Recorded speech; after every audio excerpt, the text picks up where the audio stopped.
Los programas de vivienda fueron una de las banderas de este gobierno. Cuéntenos cuáles han sido los resultados de los diferentes programas y cuánto han invertido. Bueno, primero, una de las grandes banderas del presidente Santos fue hablar de la vivienda gratuita. Y hubo un gobierno hace varios años que decía sí se puede, y decía sí se puede para tratar de entregar vivienda gratuita que no pudo.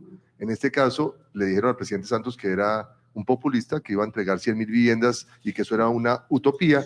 Y es verdad, nosotros no entregamos 100.000 viviendas, entregamos 275.000 viviendas gratuitas en todo el territorio nacional, lo que muestra que se convirtió en un referente no solamente para Colombia, sino Latinoamérica. Y eso hace pues que ahora muchos países como Perú, como Ecuador y otros muchos estén mirando este proyecto, que tiene que hacerse algunas reingenierías, pero que han dado un resultado sin precedentes a lo largo y ancho del país. Igualmente se hizo una estrategia, la estrategia de él era iniciar 1.500.000 viviendas durante sus 8 años.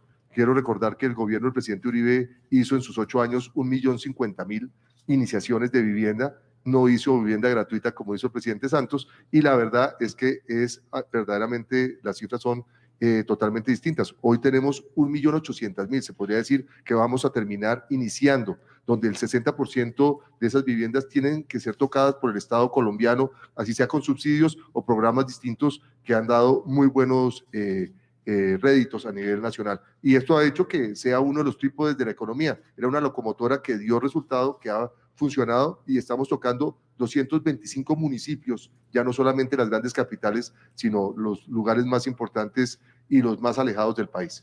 Ministro, ¿y cuántos colombianos faltan por tener vivienda?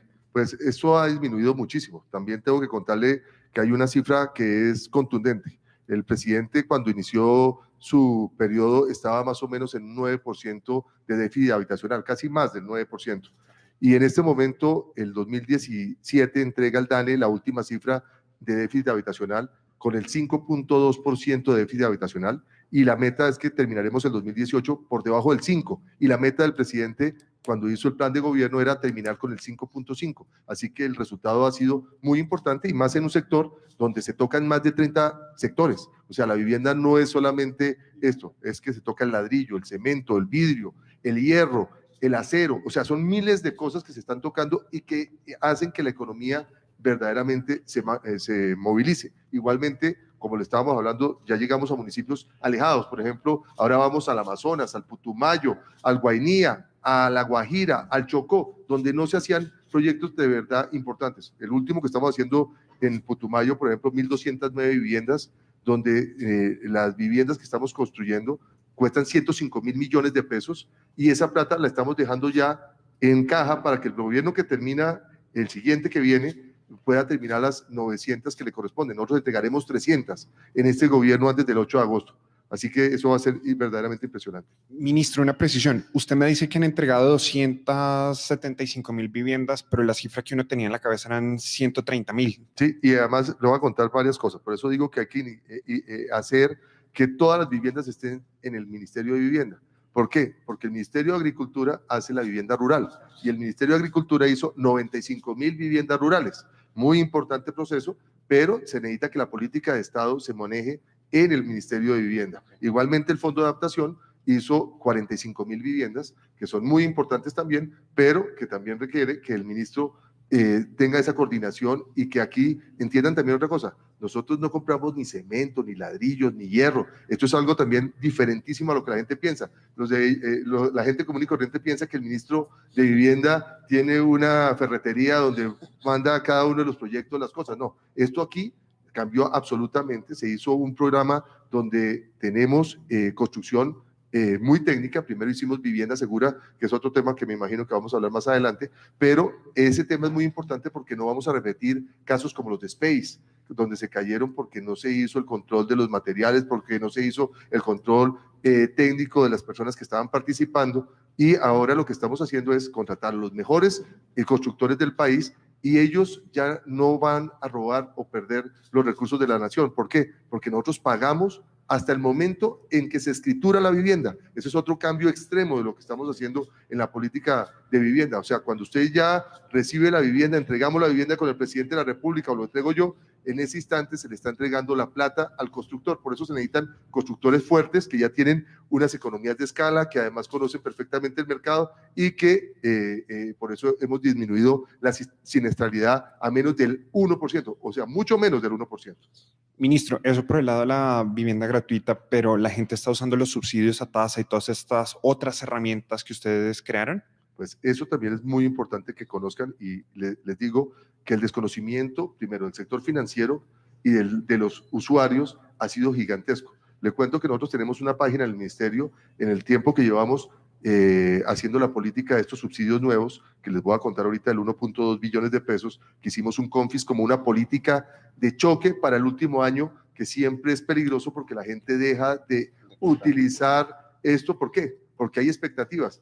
Con decirle que uno era el efecto Petro, el otro era el efecto Duque, o sea, hay los dos efectos, o sea, no es que yo tenga candidato, ninguno de esos es mi candidato, pero lo más importante es que donde hasta han impuesto condiciones para devolver los recursos en un momento determinado. ¿Qué pasó con estos recursos? La gente y el sector financiero no se había dado cuenta que nosotros teníamos unos recursos muy importantes que les ayudaban a hacer el cierre financiero. Usted me contaba ahora que hay muchos bancos que no están teniendo muy claro cuál es el mecanismo que deben utilizar para entregar estos subsidios. Entonces hemos dado cátedra, se podría decir, a los sectores financieros y al sector de la construcción para que sepan que muchos colombianos hoy tienen derecho a tener estos subsidios y que no los han sabido utilizar. Pues es lo que le estaba diciendo la página. Nuestra página tenemos ya más de 4 millones de colombianos que han entrado a participar, a preguntar sobre los subsidios.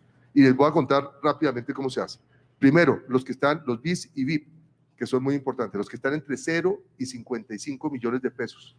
Ahí tenemos un subsidio muy importante que entregamos nosotros. Son para personas que ganan menos de 2 salarios mínimos. Esas personas van a tener 23 millones y medio de pesos de subsidio a la cuota y 5 puntos de subsidio a la tasa durante 7 años. ¿Qué significa eso? Que el 43% del valor de la vivienda se la está entregando el gobierno nacional para ayudar a hacer el cierre económico. Ahí los bancos lo están haciendo, cualquier banco aquí. Nosotros no escogemos ni el constructor ni el banco. Hemos trabajado de la mano con el Fondo Nacional del Ahorro porque son nuestro brazo en el sector financiero donde hemos hecho políticas importantes y que han dado resultado. Pero entonces encuentra ese primer escaño donde ¿qué tienen que tener las personas? Primero, ganar entre 0 y 2 salarios mínimos. Segundo, no haber tenido vivienda. Tercero, no tener subsidio de vivienda. Y cuarto, no estar reportado. Es sencillísimo.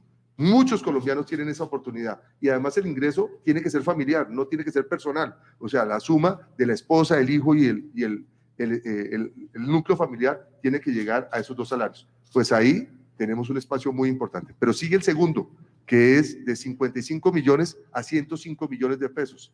Ahí le entregamos un subsidio de casi 16 millones y medio de pesos, subsidio a la cuota y 4 puntos de subsidio a la tasa durante los próximos 7 años. Eso también equivale más o menos al 43%, pero con unas ventajas importantes. Es hasta 4 salarios mínimos de ingreso.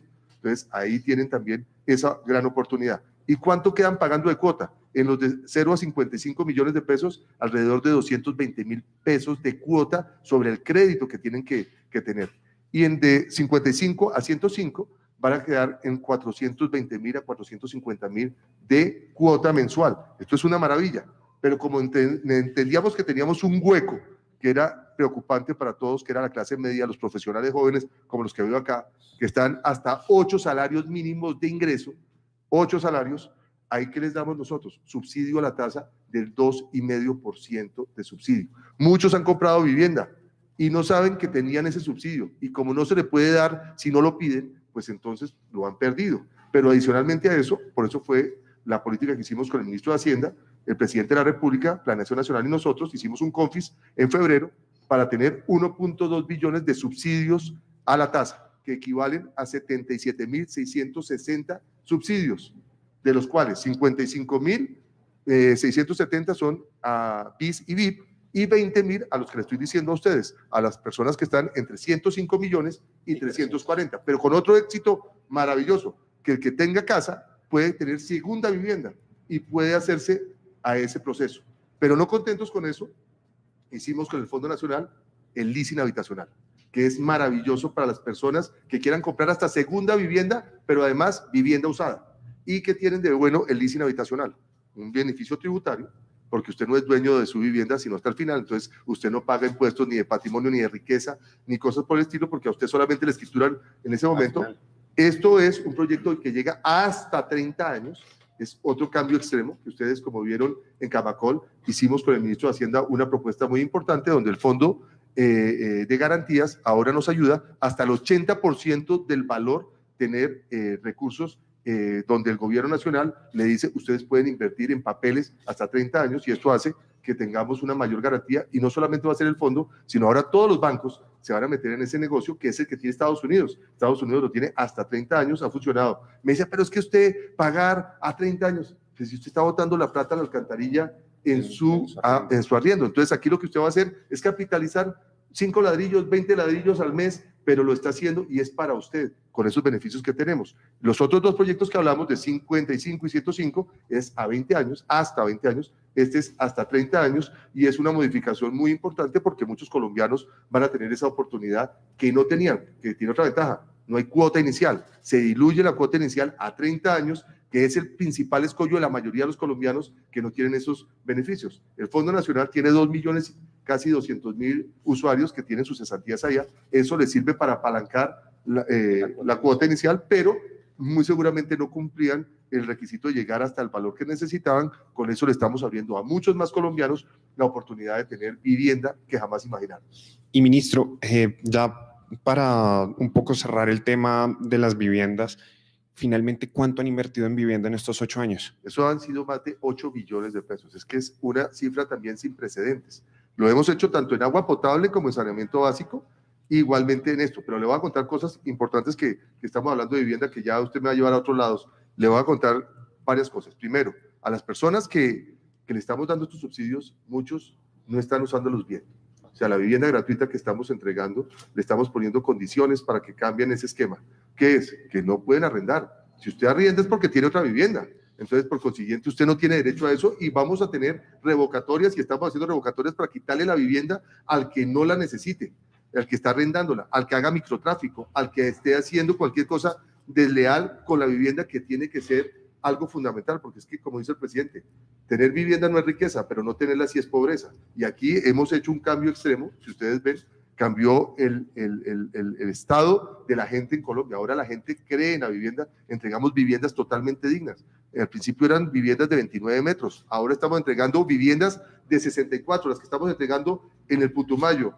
Es impresionante ver, con 2 habitaciones, 2 baños, o 3 habitaciones, 2 baños, sala, comedor y patio de ropas, pero adicionalmente un entorno que es lo que nosotros queremos, ciudades dentro de las ciudades que están dando sus resultados, porque esas ciudades que tienen, les damos CDIs, les damos parques, centros de salud, colegios, y eso hace que ese entorno cambie absolutamente la dignidad de la vivienda. Y hacia el futuro queremos que podamos mejorar el proceso, ponerles pisos y muchas otras cosas que se pueden hacer si se hacen economías de escala. Ministro, precisamente sobre esto, María Alejandra Solano, nuestra editora de especiales, tiene la siguiente pregunta.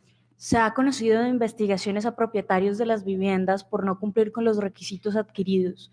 ¿Cómo se ha manejado este tema? ¿Ya se han presentado casos de pérdidas de casas? Sí, este es el mismo tema, revocatorias, muy importante, y le estamos haciendo mucho énfasis al presidente que llegue. Ese es un tema que tiene que ser mucho más expedito, porque mucha gente hace trampa. En Colombia son especialistas las personas, si estamos en una catástrofe, a pedir porque no eran de allá y se van de un lugar hasta el otro. En esto pasa lo mismo. Mucha gente tiene vivienda, o no necesitaba la casa, o no tiene los papeles, pero son los dueños de la vivienda y el pueblo sabe. Entonces, estamos haciendo en cada una de estas entregas, pidiéndole el acompañamiento de la Procuraduría. Estamos haciendo revocatorias importantes, lo hicimos en Santa Marta, la última que me acuerdo que la entregué yo, era una casa donde vendían droga, tenían microtráfico, se le quitó la casa a esa persona y se le entregó al siguiente en la lista, que era un pescador, y usted viera cómo la comunidad salió a acompañar a estas personas. La desventaja y ventaja es que ha sido menos del 1%. Pienso yo que puede llegar a ser alrededor de un 5 a 6%, pero lo que sí vamos a hacer es mucho más expeditos para quitar esa vivienda rápidamente, para que la gente coja miedo y que metamos a la cárcel a las personas porque están robando recursos de la nación. Entonces, eso es importante. Démosle al necesitado, pero además demostremos que somos rápidos y que la comunidad participe, ha sido fundamental, pero lo estamos haciendo y estamos teniendo el acompañamiento de la Policía Nacional, le estamos pidiendo a la gente que respete esas viviendas. Por ejemplo, si ven que están robando la casa de al lado, pues que denuncien. Si están viendo que están dañando el parque, pues que, por favor, lo regalado es que nos costó a todos los colombianos y ha cambiado la vida y el espacio para estas personas. Ministro, la siguiente pregunta la tiene Gabriel Forero, que es nuestro editor de ocio. Sí, ministro, a pesar de los avances que hay en materia de vivienda durante este gobierno, también hubo tragedias como la del edificio Space o el Blas de Lezo en Cartagena. ¿Qué deja su cartera para que estos casos no se vuelvan a repetir? Lo más importante que dejamos es vivienda segura.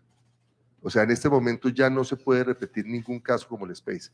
Ya ahorita vamos a hacer otra implosión en los próximos días en Medellín de otra vivienda que no cumple los requisitos y que todavía ustedes no lo tienen en el radar, pero se acordarán de mí en los próximos días que tendremos también ese proceso. Lo que pasó en Cartagena, lo que estamos diciendo nosotros, hay que tener seguridad jurídica porque nos exigen que tengamos seguridad jurídica, pero la seguridad jurídica es para los legales, para las personas que hagan bien las cosas, pero es que hay algunos constructores que lo que hacen es hacer licencias que no son las verdaderas que se van a utilizar, o sea, dicen que son licencias para 5 pisos y hacen 10 pisos, hay licencias que dicen que son para BIS y para VIP y tratan de sacar subsidios y es para otras cosas distintas y dejan por fuera o ponen el valor por debajo de lo que es real y tratan de sacarle recursos a la nación en los subsidios, por eso estamos teniendo mucho cuidado. Eso de la vivienda segura es muy importante porque estamos terminando de sacar la reglamentación. Esta semana siguiente, yo creo que en 10 días se termina la parte que tiene que ver con el derecho que tienen los compradores de protección.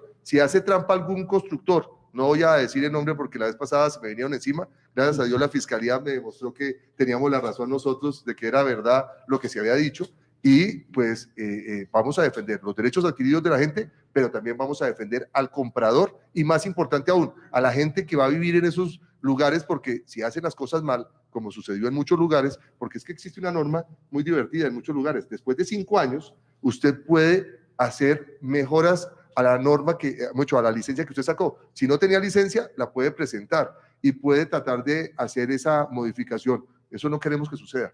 Licencias que hayan hecho con trampa, licencias que estén donde no deben ser, hay que abolirlas. Y contar otra cosa que la gente tampoco sabe. Primero que ahora la vivienda tiene que ser en los lugares urbanos, la vivienda que hace el ministerio. Y ya tienen que tener agua, luz y alcantarillado, tienen que estar en el perímetro urbano y ya no puede ser el lugar más apartado, tiene que tener todas las vías de infraestructura, todo lo que se tiene que hacer y adicionalmente gas y internet. Esto es un cambio realmente de dignificar la vivienda que se está haciendo. Ministro, pasando ahora a temas de agua y saneamiento básico, la siguiente pregunta la tiene Lilian Mariño, que es nuestra editora de finanzas.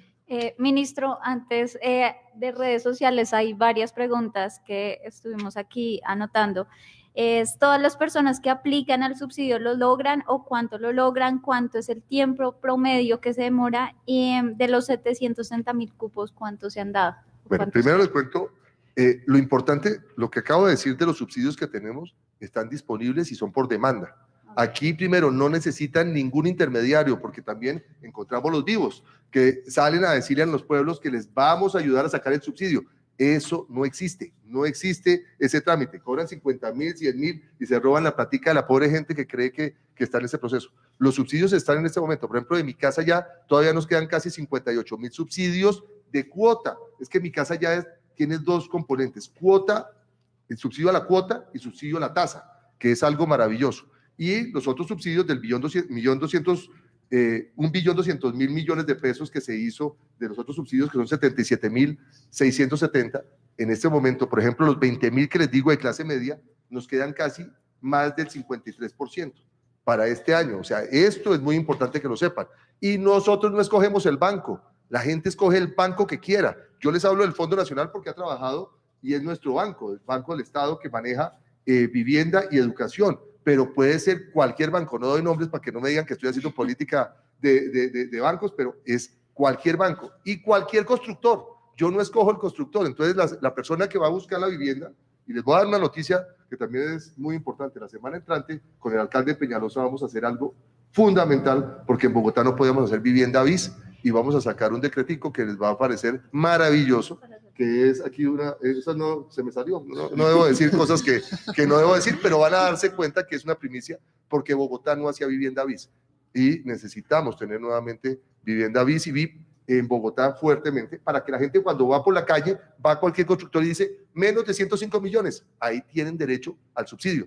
O ven la de 55 en Bosa, y dice, aquí tengo derecho a mi subsidio. Y van, le dicen al señor de la constructora, nosotros queremos aplicar, el señor de la constructora va y pide el subsidio, a través de él se hace el tema y el banco hace todo el trámite para hacer el cierre financiero, que es lo que tiene que hacer. Así que no hay límite todavía, existen los subsidios, existe la oportunidad y simplemente los que están reportados, porque yo les faltó contar esa partecita, el que está reportado simplemente tiene que ponerse al día y queda nuevamente habilitado para poder entrar en ese proceso. Entren al ministerio, en la página, ya les dije, más de 4 millones de colombianos han entrado en los últimos meses y ha funcionado, y sacamos una unita muy bonita que dice, nos quedan 64.000 subsidios, y estamos en ese tema, porque es para que la gente sepa, pero la gente todavía cree que son mentiras, todavía la gente que le entregamos la vivienda gratuita, todavía dice, no me la creo, es que esto de que digan que nos van a entregar las cosas, y eso eran cuentos, ahora se dan esas oportunidades. Ministro, pues ya se le salió, cuéntenos, ¿cuál va a ser el decreto que van a sacar la próxima semana? Ese decreto es muy importante porque es unir subsidios, hacer cositas por de ese lado para poder hacer el cierre financiero. Pero eso espere, porque no quiero chiviar, eso va a ser una rueda de prensa donde están muy invitados ustedes y va a ser maravillosa, pero lo que sí les digo es que nuevamente en Bogotá vamos a tener BIS y VIP al alcance de la ciudadanía, vamos a tener proyectos muy importantes, fíjense lo que se hizo en Lagos de Torca, donde es un proyecto maravilloso, 128.000 viviendas, es como traer a Manizales acá, pero con una infraestructura diferente, donde vamos a tener transporte masivo, va a ser una APP, donde Bogotá no pone la plata, por ejemplo, fue maravilloso ver ese proceso, y donde 50.000 de las 128.000 van a ser vivienda BIS y VIP, y donde vamos a tener universidad, colegio, centros comunales, todo lo que queremos, ciudades dentro de las ciudades, y además va a tener primero el Transmilenio, que está al frente, y toda una cantidad de cosas que anteriormente no se hacían. Y cuidar el medio ambiente, porque los jóvenes, aquí como estoy también sorprendido, creo que usted y yo, no, pero yo podría ser el papá de todos aquí, esto es maravilloso. Bueno, y ya en agua y saneamiento, usted nos contaba que eran 8 billones en total de inversión, específicamente en esto, en acueducto y alcantarillados, ¿cuánto ha sido la inversión? Mire, y es que además es otra cifra, porque como aquí les gusta comparar las cosas, no hay gobierno que esté cerquita a este proceso, en estos recursos que se están haciendo, pero más importante a eso es que teníamos casi 6.800.000 colombianos que no tenían, cuando empezó el gobierno del presidente Santos, agua potable en su casa, y casi 7.400.000 que no tenían alcantarillado y saneamiento básico. Y en estos 8 años, esa es una revolución impresionante, pero una revolución adicional que hicimos una prueba y que también le dejo como constancia al próximo presidente. Invertimos 168.000 millones de pesos en las intradomiciliares. Y eso sí que no lo conocen los de Bogotá ni la gente de las capitales porque no lo vivieron, pero ese sí es el cambio más grande que le hemos hecho a la ciudadanía. ¿Qué es eso? Más de 245.000 colombianos se sintieron beneficiados con el proceso, pero ¿qué es? Que pasaba el tubo del alcantarillado y del agua por el frente y no tenían ni agua ni alcantarillado. Y esa gente tenía que ir al baño a un potrero y tenían que bañarse en la sala y poner una cortina. Pues dignificamos estas familias. Esto es cuando yo entrego esto, ahí tengo que decirle que he aprendido a llorar, yo no era de llorar, pero cada vez que uno va y entrega estos temas son impresionantes. Me invitan a tomar el café al baño, no me invitan a la sala, porque es que no habían tenido un inodoro, ni un sanitario, ni una ducha, y esta gente se siente feliz de ver esa transformación, porque es que cuando usted tenía que ir a las 2 de la mañana al potrero y no sabía si había una culebra, entonces la cosa era diferente. Aquí la culebra la sigue teniendo, pero para pagar el televisor que compraron para el Mundial y para otras cosas, pero las cosas cambiaron verdaderamente. Ministro, la siguiente pregunta la tiene Heidi Monterrosa, periodista de Economía. Ministro, Colombia tiene muchas fuentes hídricas, pero ante el cambio climático, ¿hay riesgo de desabastecimiento en el país? No. Pues gracias a Dios no hay riesgo, pues si seguimos con la política que tenemos. Nosotros, y usted que nos sigue, es nuestra fuente, o yo soy más bien la fuente, ¿cómo es eso? Usted es la fuente de Heidi. Sí, soy la fuente hídrica suya. Entonces quiero decirle que hemos hecho un trabajo muy importante en ese tema. Fíjese que la gran noticia que hicimos en la CODAL era que estábamos defendiendo nuestras cuencas y resultaron que la gran noticia fue una cosa de un edificio que algún día pasará lo que tenga que pasar, pero ese era el gran tema. Estábamos preocupados en Colombia y en este gobierno de dejar recursos para defender las fuentes hídricas. Es muy importante que lo hagamos de esta manera. Somos uno de los países, gracias a Dios, abundantes en agua, pero no estábamos aprovechándolo de la mejor forma. Fíjese, tenemos hoy un problema Hidroituango que se había propuesto, se había hecho todo, y vamos a retrasar esa entrada en funcionamiento de esa gran represa. ¿Por qué? Por todo lo que ya conocemos. Pero nosotros tenemos que respetar nuestras fuentes, tenemos que hacer todo un tema con el Ministerio de Ambiente, estamos trabajando de la mano para que estos procesos se den y estamos dejando recursos para que en el 2030 seamos totalmente tranquilos en ese proceso y podamos cumplirle al país y a la OCDE y a todo el mundo en ese proceso. Listo. Ministro, la siguiente pregunta la tiene Gabriel Forero, nuestro editor de ocio. Sí, ministro, precisamente, ¿qué otra medida va a dejar su cartera para que aumente ese 41% de aguas residuales que aún se están tratando en este momento, y qué va a hacer para aumentar ese porcentaje? Bueno, lo más importante es que hemos cambiado también la ventanilla en el ministerio. La gente no sabe que esto era un dolor de cabeza y estamos dando unas propuestas en el tema. Por ejemplo, la ventanilla en el ministerio solamente deberíamos trabajarla nosotros cuando haya recursos de la nación, cuando sean recursos de los departamentos y municipios que tengan una ventanilla regional y de esa manera poder hacer mucho más rápido y expedito los procesos. Estamos haciendo y dejando recursos para hacer los cierres financieros con las regiones.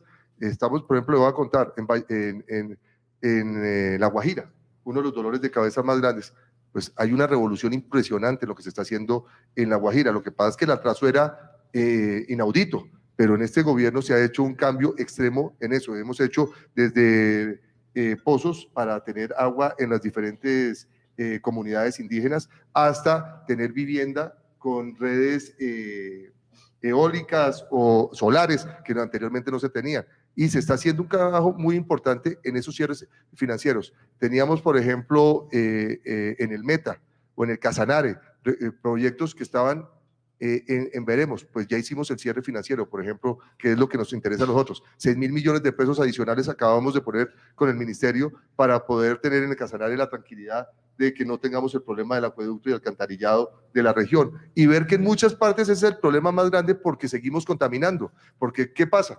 Estamos haciendo una gran inversión, por ejemplo, en Bogotá para descontaminar el río, pero se les olvida que en el proceso que va a llegar hasta el Magdalena, nuestro río Bogotá, los municipios están dejando botar las aguas negras en muchas regiones. Entonces, lo que limpiamos arriba, lo contaminamos abajo. Entonces, es botar la plata realmente a esa alcantarilla. Entonces, ahora con las CAR estamos haciendo también un trabajo mancomunado que es muy importante para que no dañemos y botemos la plata. Si se está haciendo arriba en Soacha ese proceso de descontaminación, si se está haciendo todo un tratamiento de aguas residuales, todas las plantas, las PETAR de los municipios tienen que estar terminadas antes de los próximos 8 años para que verdaderamente el proceso se vea.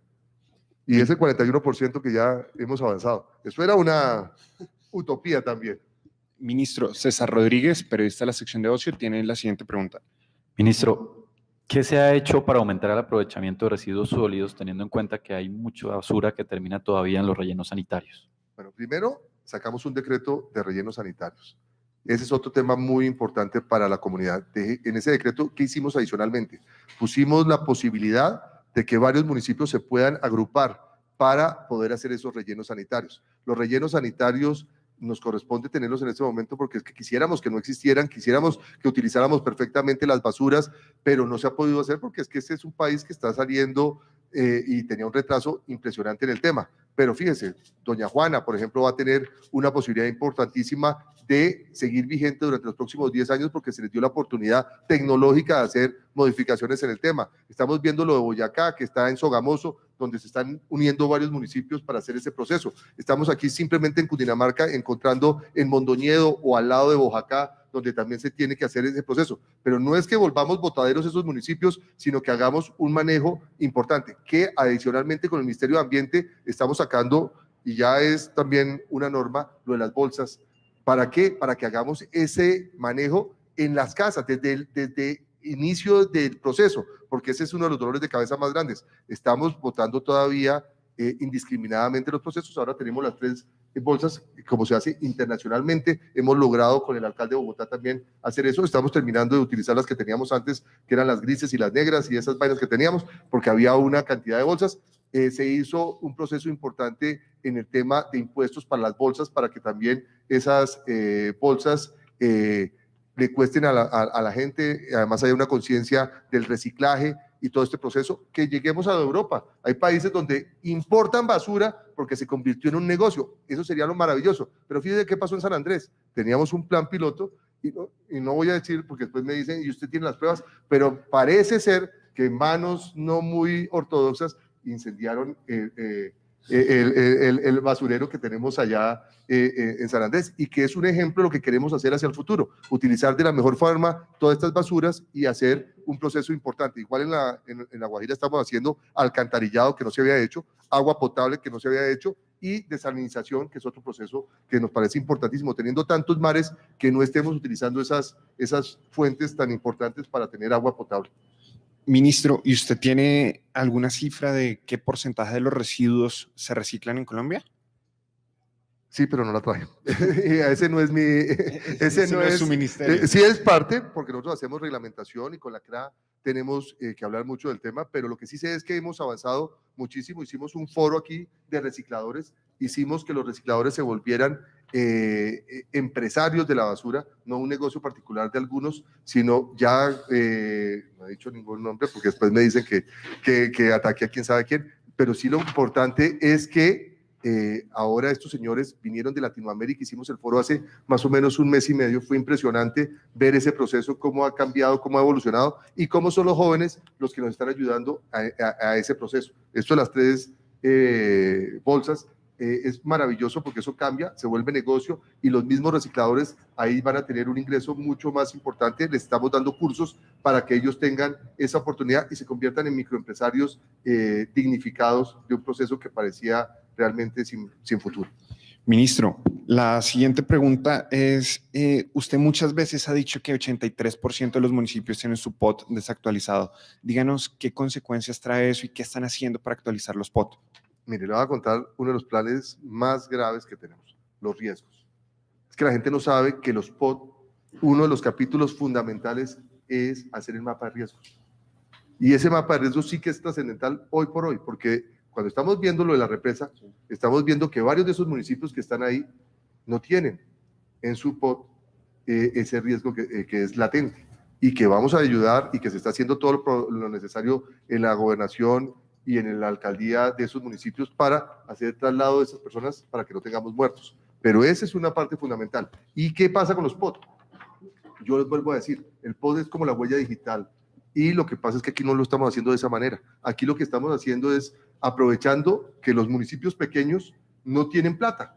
Usted sabe que es la planeación de un municipio pequeñito, no voy a dar el nombre para que después no me digan que estoy estigmatizando un municipio, pero el director de planeación del municipio es la secretaria, el mensajero y el que tiene que visitar los predios. Entonces, y al mismo tiempo le decimos que nos haga un POT que tiene que tener una gran cantidad de información técnica que yo creo que ni siquiera lo tienen. Agradezcamos que en ese caso sea ingeniero o arquitecto, porque la mayoría de las veces no lo son. Y son personas que entonces, ¿qué hacen? Entonces llegan unos señores que van de municipio en municipio ofreciendo el POT. ¿Y el POT cuál es? Entonces llevan el de Bogotá. Y entonces empezamos a hablar de plusvalía en un pueblito que jamás ha tenido ni siquiera la posibilidad de tener vivienda de estrato 4 y 5 y cosas por el estilo. Y empiezan a hacer cosas que no tienen razón de ser y que hacen que esto se convierta en un dolor de cabeza. Entonces yo siempre he dicho, tenemos que hacer procesos diferentes. El caso de Bogotá tiene que hacer un estatuto entre Bogotá y Cundinamarca, porque el POT de Bogotá afecta a Mosquera, Madrid, Funza, Faca, La Calera y todos sus municipios aledaños. Y nosotros no simplemente tenemos que ser los convidados de piedra por el peso específico que tiene que tener Bogotá. Entonces, estamos pidiendo que se haga ese proceso. Estamos diciendo que además el ministerio tiene que hacer el acompañamiento. Nosotros tenemos por ley ese acompañamiento, pero no lo podemos hacer por derecho propio. Por eso también le dijo al presidente próximo, hay que cambiar la norma para que el ministerio pueda llegar al municipio que crea que hay que actuar para que pueda hacerlo de manera expedita. Nosotros tenemos 30 funcionarios, eso tiene que cambiar, se necesita tener un espacio mucho más, pues sí son técnicos, los nuestros y gracias a Dios son profesionales que conocen el tema, pero no damos abasto para ese proceso y simplemente son los que nos invitan. Entonces ahora tenemos que hacer eso. Y esto del POT es algo que es trascendental, O sea, si se hacen los POT bien, no tampoco hay que estigmatizar a los alcaldes. Es que va creciendo las ciudades. Entonces, no todo lo que se cambie y se vuelva urbano quiere decir que es que le hicieron un favor a alguien. Hay casos en los cuales son necesarios, pero hay casos en los cuales sí sabemos que hubo volteo de tierra y que también hay que castigarlo. Ministro, la siguiente pregunta la tiene Noelia Sigüenza, que es periodista de economía. Ministro, ¿cómo va la reconstrucción de Mocoa después de la tragedia ocurrida el año pasado? ¿Tú eres española? Sí. Qué bueno. Muy bien, pero te quiero contar que es de las cosas que me siento más orgulloso, porque aquí todos criticamos. Yo le quiero contar que nos demoramos 25 días en entregar las viviendas del proceso que habíamos dicho al inicial. Y se nos armó un tierrero. Aquí hablaron de todo. Yo le quiero contar, y entonces fuimos a revisar el mundo. Cuando pasan tragedias como estas, ¿qué pasa en el mundo? Todavía hay países que después de 3 y 4 y 5 años no han podido, porque es muy difícil hacer esas reconstrucciones. Pues Colombia ha hecho algo maravilloso. Tenemos un personaje que ha hecho la tarea, que hoy lo tenemos en Ituango, pero lo hemos tenido en todos los lugares de catástrofe, y ha hecho una tarea muy importante donde ha centralizado la información, donde hemos canalizado los procesos. 1.2 billones. O sea, aquí no es que yo diga, no hay mal que por bien no venga. Yo creo que el Putumayo jamás iba a tener esa inversión si no hubiera sucedido lo que sucedió. Fue doloroso, terrible, además doloroso ver cómo las familias todavía siguen buscando a sus seres queridos, pero yo le quiero contar que el proyecto de vivienda que entregamos nosotros, 105.000 millones de pesos en ese proceso, es magnífico, 64 metros, pero además tiene centro cultural, tiene colegio al lado, tiene parque deportivo, tiene todas las vías, es impresionante, es divino eso. Y vamos a dejar 300, pero dejamos toda la plata para que no diga el gobierno que llega que no les dejamos los recursos para eso. 600.000 millones de pesos para acueducto, alcantarillado y toda la remodelación que se está haciendo en los otros procesos. Se está haciendo un hospital de verdad impresionante, un colegio maravilloso, o sea, un CDI que empezamos de este momento, o sea, es un renacer de una región donde realmente se cumplió la palabra del presidente y todos los ministerios hicimos lo necesario para que esto fuera una realidad. O sea, yo le quiero decir que esto es un ejemplo, también History Channel lo sacó y demostró que esto era algo también que se podía copiar, porque esto es distinto a lo que vivimos anteriormente. Ministro, la siguiente otra vez la tiene Heidi. Sí, ministro, le quería preguntar qué recomendaciones tiene para el próximo ministro de Vivienda. Aquí le he ido soltando varias, pero le voy a contar una. En economía, yo soy economista y yo creo que ese es uno de los dolores de cabeza con las personas que no saben de economía. Nosotros tenemos que diluir los recursos en las regiones para que verdaderamente tengan un impacto como lo estamos teniendo en este momento en Colombia. Entonces, al hacer viviendas como las que estamos haciendo, las inversiones se hacen en esa región, se contrata la mano de obra de esa región, se compra el ladrillo en esa región, se compran los agregados de allá, y eso hace que se modifique absolutamente el espacio. Yo he oído unos candidatos que dicen que no les interesa mucho la vivienda gratuita. Están equivocados. La vivienda gratuita hay que mejorarla, como le estoy diciendo. La vivienda gratuita es trascendental porque hacen la gran revolución en la región, porque es que son inversiones de 50 y 60 millones de pesos y una remodelación de casa o mejoramiento de vivienda cuesta 6 a 8 millones y eso no hace realmente que tenga el impacto social que se requiere. Aquí lo que vuelvo a decir, en estas viviendas gratuitas hay que poner a la gente a que pongan horas de trabajo. Es importantísimo, y eso se lo digo, que tengamos el acompañamiento. Tenemos que tener fundaciones muy importantes como la Santo Domingo, como la Carvajal, como muchas otras que están haciendo de manera gratuita ese acompañamiento para que la gente empiece a vivir en sociedad. Ustedes no entienden ese cambio, es que esta gente no tenía vivienda, nunca había pagado servicios públicos, algunos nos llegan con el cabro, con el marrano, con la cosa a vivir en la casa, y entonces tenemos que enseñarles a que hay que pagar los servicios, a que hay que respetar y que hay una comunidad a la cual se le tiene que hacer. Entonces el acompañamiento es muy importante.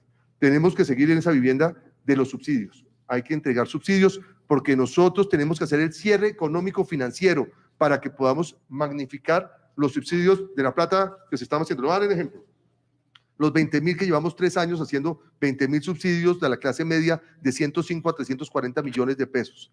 Ese tiene un impacto de 10 veces el valor que ponemos de la plata que pone el Estado. 10 veces. O sea, ese es un multiplicador económico que no tiene precedentes. Tiene menos multiplicador el de Mi Casa Ya y el de Mi Casa Gratuita. Pero el impacto económico que se tiene al hacer eso es sin precedentes. Las intradomiciliarias que yo les decía, en cambio de haber invertido 160.000, que inviertan 1 billón de pesos en intradomiciliarias.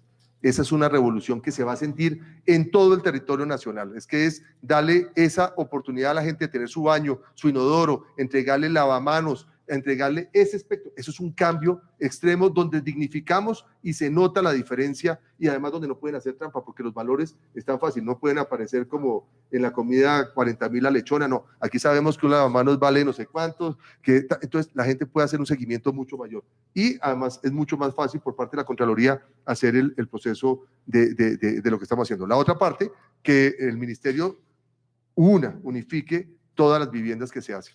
Ministerio de Agricultura, no más vivienda rural, esa la tiene que hacer el ministerio para que haya mayores controles y la política de vivienda segura se aplique mucho mejor. Tenemos que hacer también una homologación de procesos. Hay muchas viviendas nuevas que me han llegado que no podemos utilizar.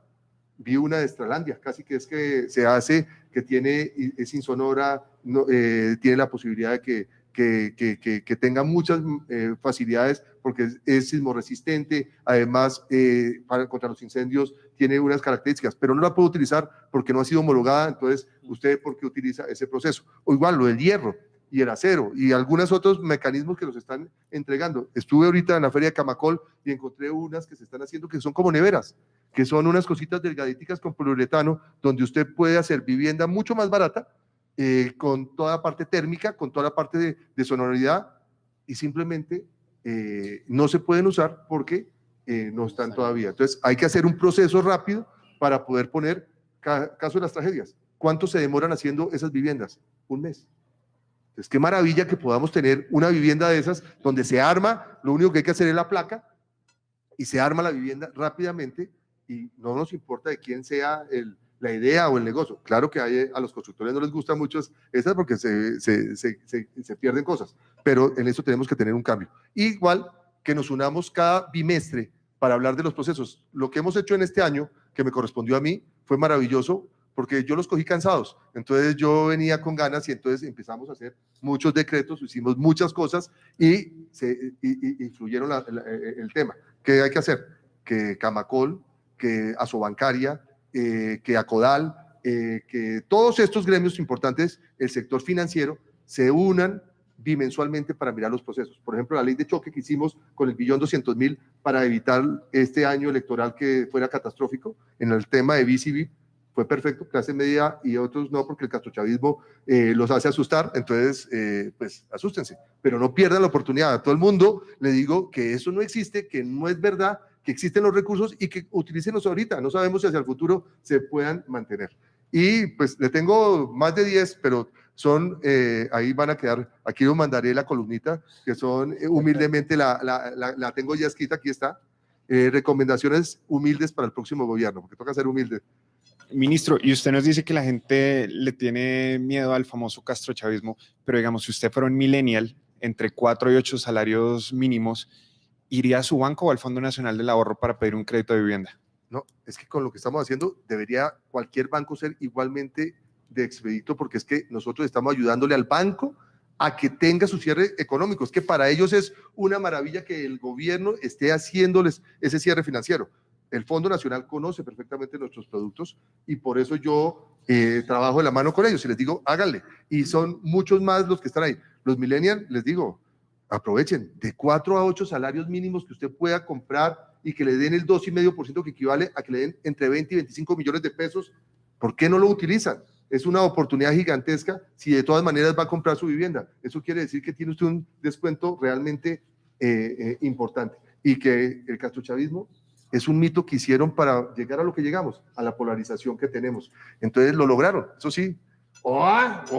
Pero la verdad, este país ha mejorado demasiado para que estemos en ese infierno actual. Ministro, y la última, ¿qué va a hacer Camilo Sánchez después del 7 de agosto? Yo soy feliz. Entonces, yo soy feliz porque además yo prometí a mi familia, me dieron el año sabático, lo malgasté según ellos, porque yo tenía previsto irme a hacer mi doctorado en España, y lo voy a hacer, pero ya me va a tocar más larguito, porque me toca no presencial, entonces me toca 6 semestres, cada 6 meses ir, seguir construyendo. Yo he construido para estratos altos siempre, por eso no tenía conflicto de intereses, conocí perfectamente esto, y mi consejo que le doy a los constructores pequeños: no se metan a hacer vivienda gratuita, porque esto es para grandes, para las personas que tengan músculo financiero. Esto se tiene que hacer con los grandes grupos, que además muchas veces no ganan, pero les da un nombre reputacional fundamental para seguir creciendo. Entonces, por eso es importante en ese proceso, y yo estoy feliz de decirle a Colombia que duré 1 año y 7 días, cumplí más del año sabático, y que seguiremos haciendo la tarea, defendiendo la obra de este gobierno, porque a mí me preocupa mucho. Siguen diciendo que otros gobiernos fueron maravillosos, y simplemente miren las cifras. Este señor presidente hizo ¿qué? 105 aeropuertos que se cambiaron en este país, y la gente todavía le preguntan y dicen: no, eso es del gobierno anterior. Las vías y la infraestructura vial en este país con las 4G es una revolución impresionante, pero no, eso no es de este gobierno. Las viviendas gratuitas, nos dicen, fueron otros. No existían viviendas gratuitas.